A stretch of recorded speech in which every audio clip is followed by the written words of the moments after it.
Welcome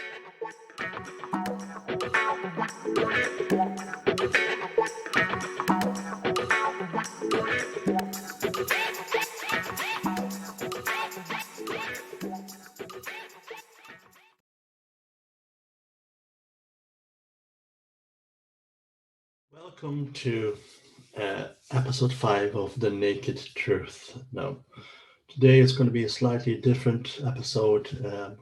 We're going to be talking about technology, or rather, the benefits or woes of technology, so to speak. So, the title is Have We Become Too Reliant on Technology? Now, the backdrop of this is the cyber attack on the HSE a couple of weeks ago.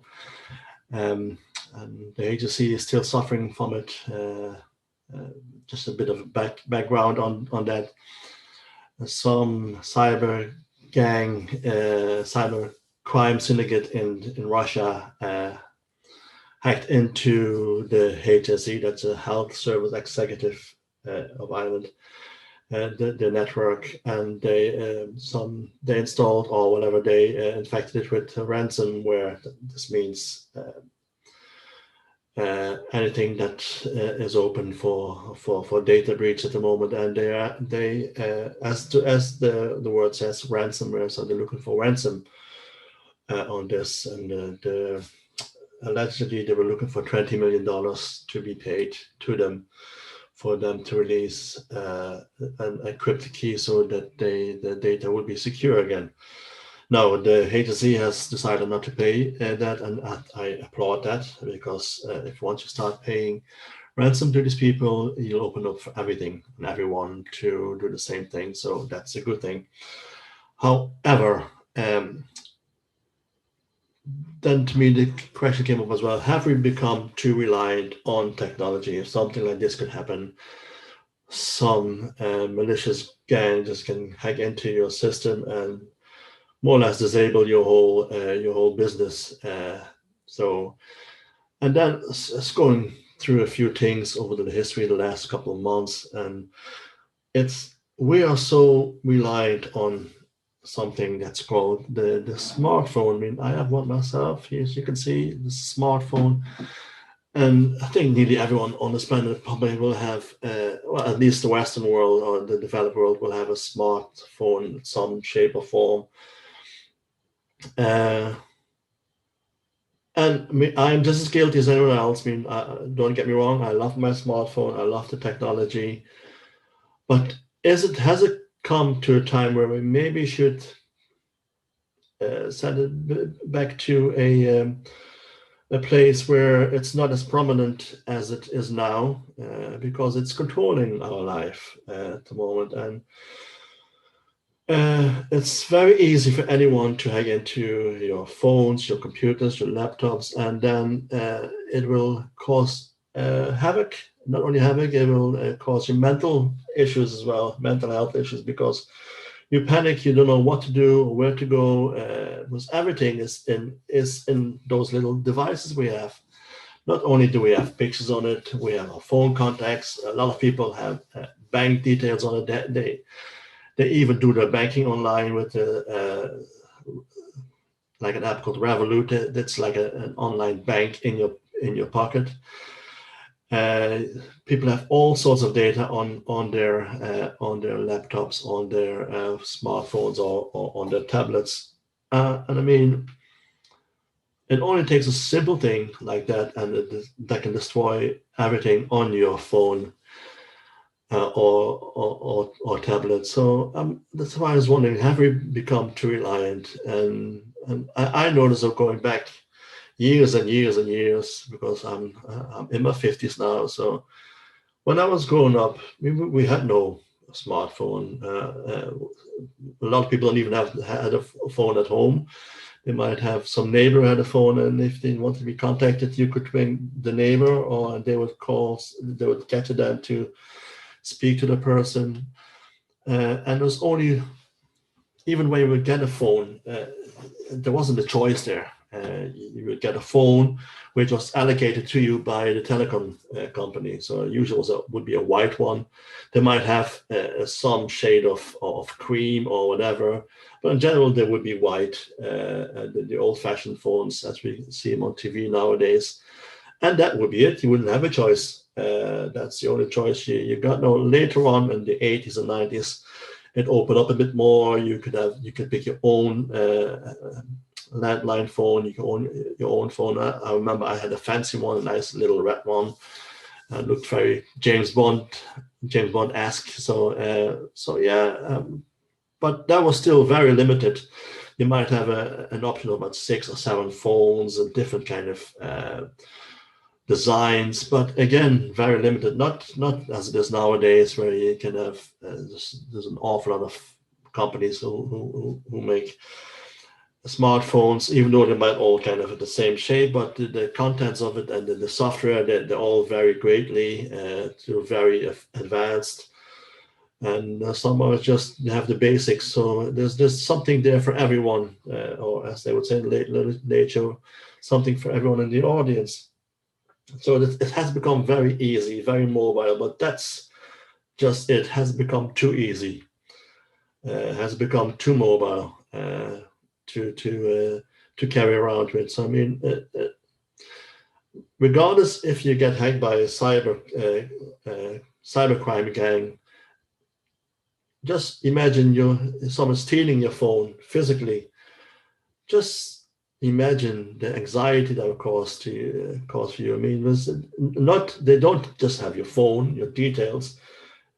A lot of people have their whole lives in that. They have their work, their bank, you name it, their healthcare information. They have apps there to check their health as well. So I mean, maybe it's time for us to just step back a small bit and go back to how it was before. No, not completely back, of course, but just put the smartphone back in the press and only take it out every once in a while, just to use it as it was meant to be, a telecommunication device, just to ring someone and maybe check the text and take a picture. But that should be it. I think really there shouldn't be so much possibility there for you to put your whole life on a small device. But as I said, we are relying more and more on technology, not only on smartphones, but even for our news. We have become more and more reliant on technology. Before we would get our news via either the terrestrial TV on news channels, on the news bulletins, which might come up maybe 2 or 3 times a day, and that's it. And for written news, you would go buy your newspaper, or you get it delivered every day through your mailbox, and you would check your news that way. It might not be immediate, but it would be reliable, because there would be editors looking at the mail contents, the news contents, and they will verify and check and double check. No, sometimes it still went wrong, but in general, you could take it that the news you would read would be fairly reliable. Well, there's some newspapers, like for instance, the tabloids, like the Sun newspaper or the Mirror or whatever, they might not always be as reliable, because they would really rely on all their the catchy headlines to actually draw people in to buy the newspapers. But in general, the mainstream newspapers, they would be quite reliable. The same as for the news media on TV would be quite reliable, because everything would have been checked. And again, it would not be immediate, but it would be checked.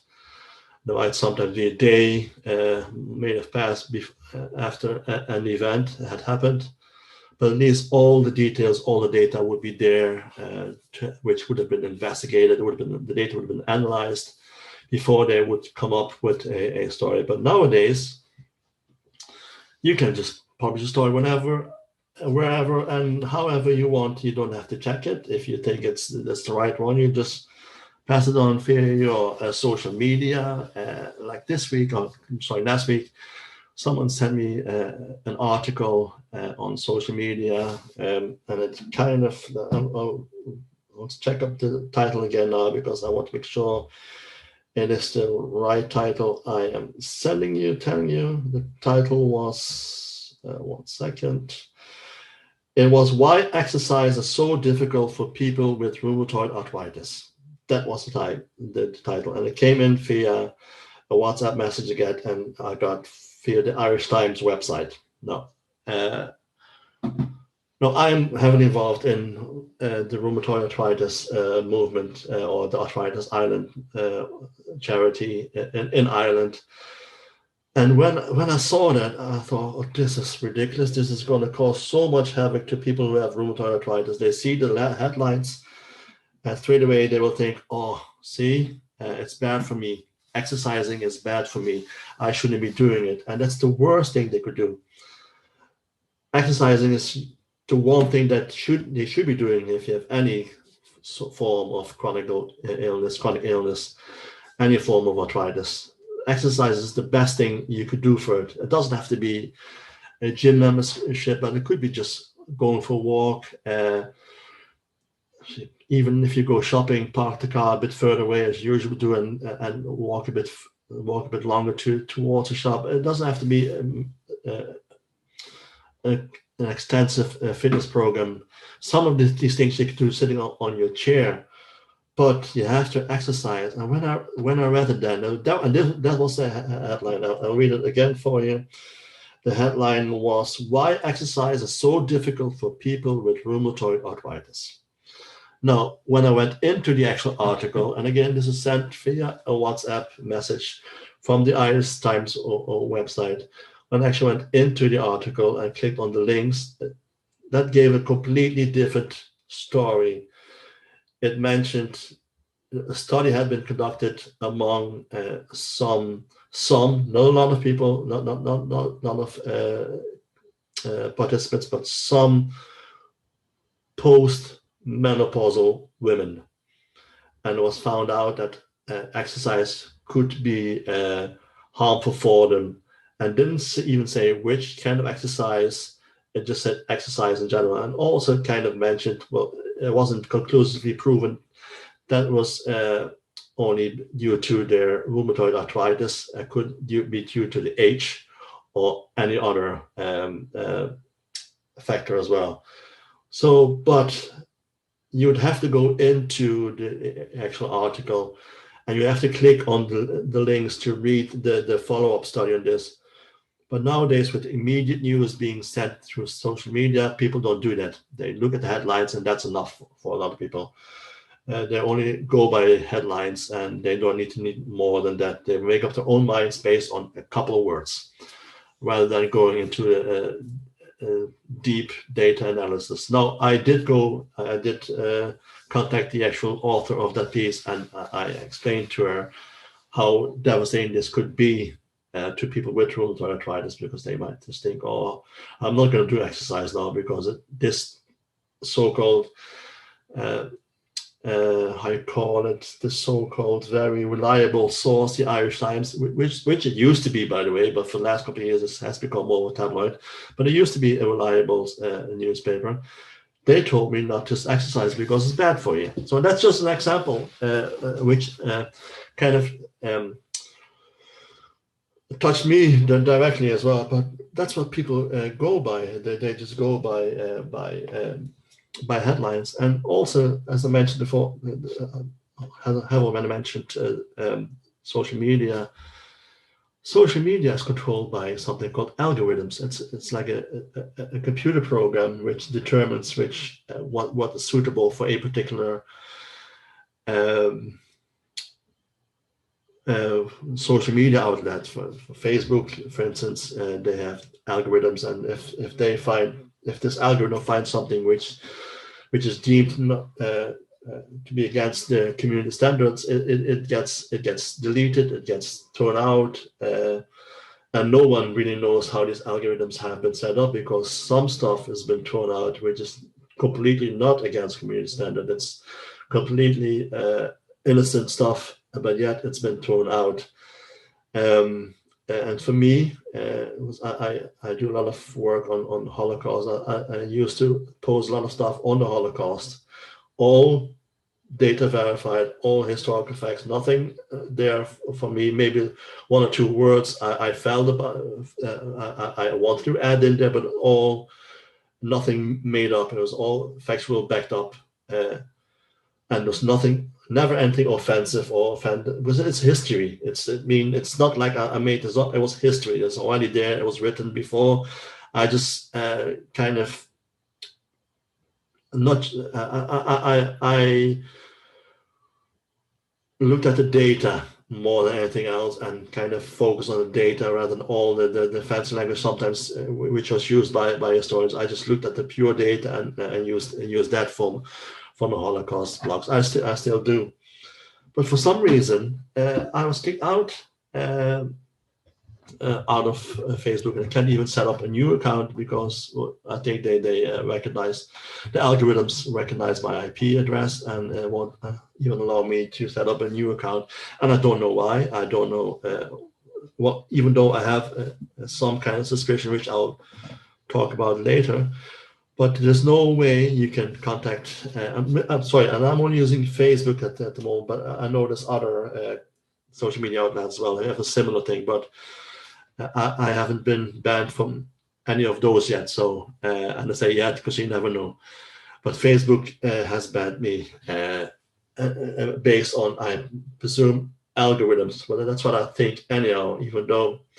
But as I said, you can't contact anyone. There's no physical person you can talk to and explain the situation and ask why things were done. Or there's no email address you can send it to. There's no text you can send to.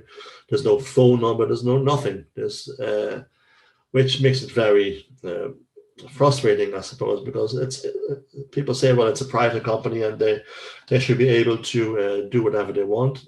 I don't believe that, because, for instance, my internet provider is Virgin Media. If I have an issue with Virgin Media, for instance, I can call them. I can tell them, listen, this is what I have. This is my issue. Please, can you fix it? With Facebook, you can't. You cannot contact them and tell them this is an issue. Can you fix it? Okay, explain to me what I can do to fix it, or what went wrong. But you can't. It's just not there, because they use the excuse of the algorithms. Having said that, recently I saw a documentary on TV, on the Irish TV, and it was about some people who worked for an outsourced company that Facebook employs to monitor their contents, to moderate their contents.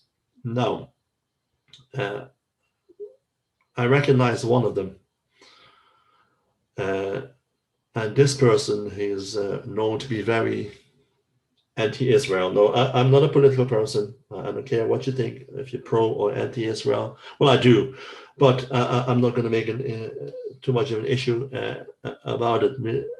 But this guy is very anti-Israel. And the fact that I write about Holocaust, and the fact he knows someone I know on Facebook, to me, 2 and 2 makes 4. To me, that's probably the reason why I'm no longer on Facebook. Now, I'm not going to mention his name, but I will be mentioning his name to the oversight board of Facebook, because I think that's something they have set up recently. So I will be exploring that. But yeah, and that's how easy it is for someone.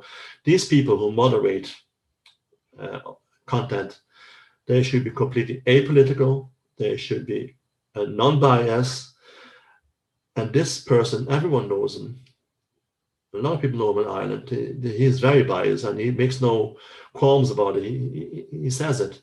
And yet he is able to work for, be it a third company, but they are outsourced to moderate Facebook's contents. And to me, that's so wrong. I mean, they can be judged, jury, and executioner all in one, without any fear of being caught, any fear of repercussions against them. And I think that's something that should be looked into on a government base.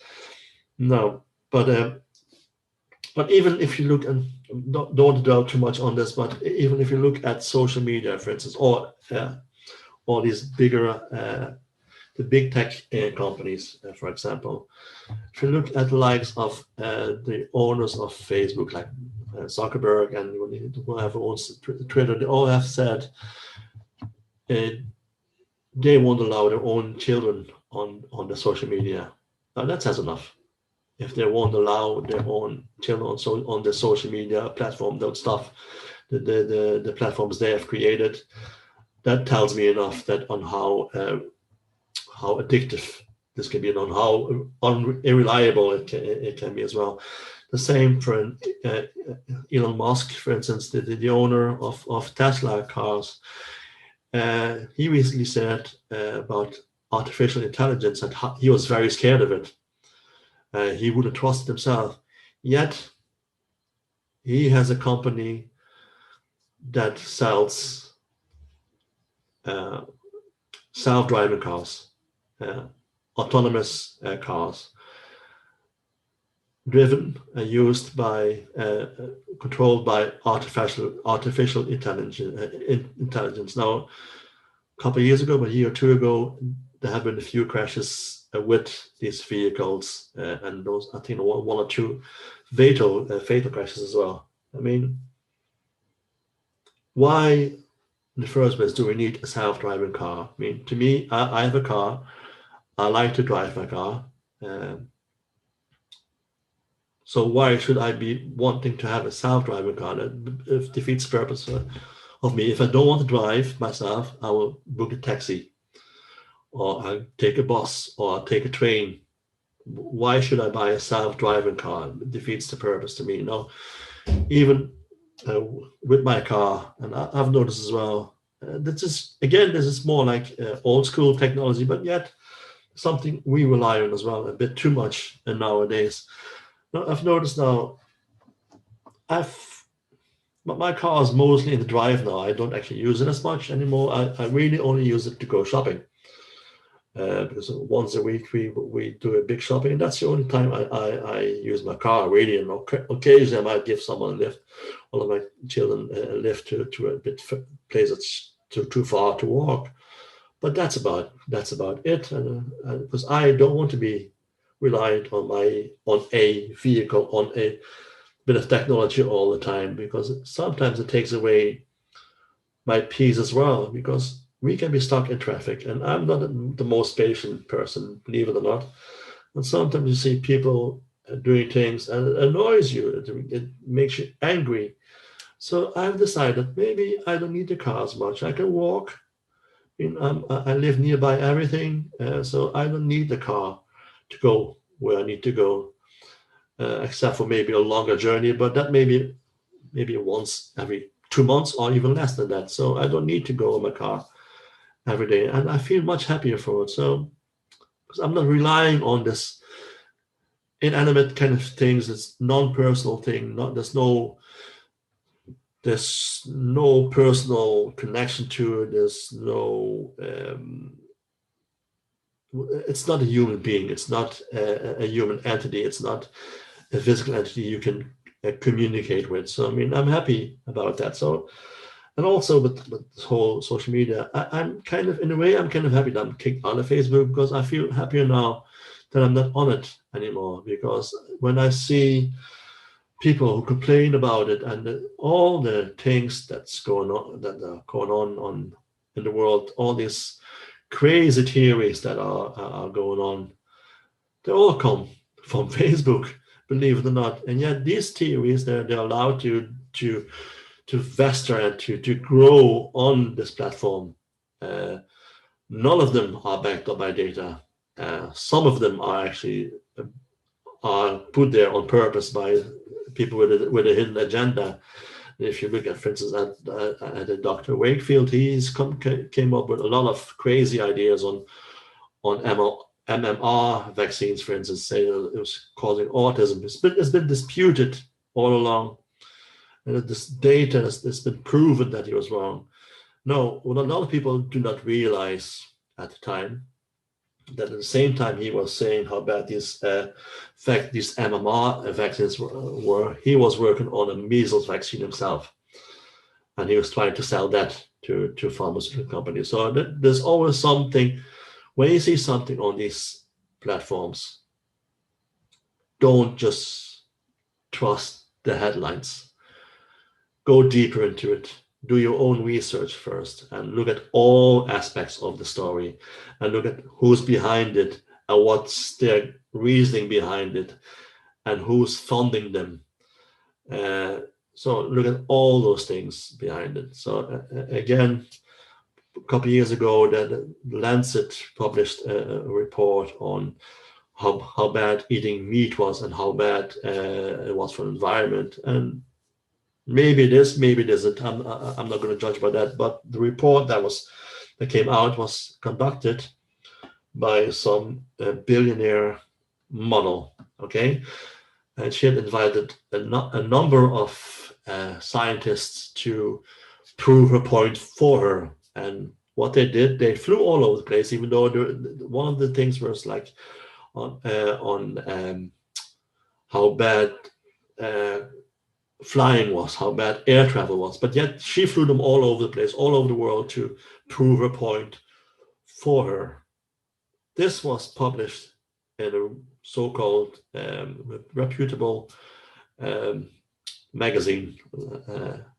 No, I think it's a lot of credit. For me, it has a lot of credit. But always don't look at the headlines. Look at what's behind it, who's funding them, what's their hidden agenda, because there's always a hidden agenda. If you see something on social media or any news outlet, usually there's some kind of hidden agenda behind it. It might be good, it might be bad, but there always is. So always check that before you just take it, that anything you see on the internet, on Facebook, on Twitter, on Instagram, on whatever you have there, before you take anything for gospel, because half of the time or even more of the time it is not.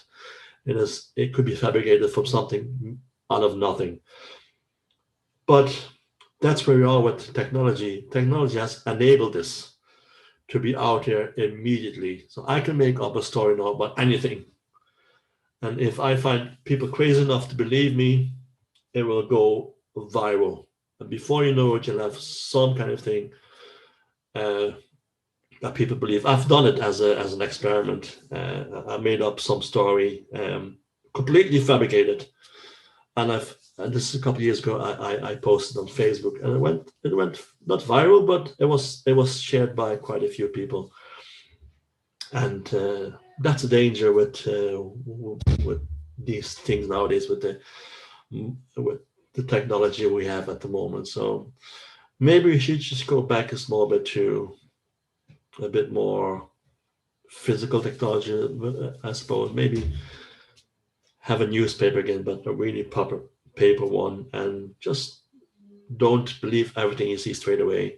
Question it, because with this current new technology, one thing that I find has disappeared is the ability of critical thinking. People are not able anymore to think critically or to question things. And even those who do, those who questions, they are attacked from all sides because no one else is thinking critically about the data they see. And some of these, as I said, these crazy things are believed. So that's it for this episode. So I hope you enjoyed it. So please, this is going to be also put on the learmedia.tv YouTube channel, as it's going to be on my one. So please subscribe to either of them. So check YouTube and check Lear Media, or just check me, Dirk de Klein. And please follow us, and hopefully you enjoyed this one. And we'll have one soon again. So this is Dirk de Klein for The Naked Truth, episode 5, How to Become Too Reliant on Technology. Slán.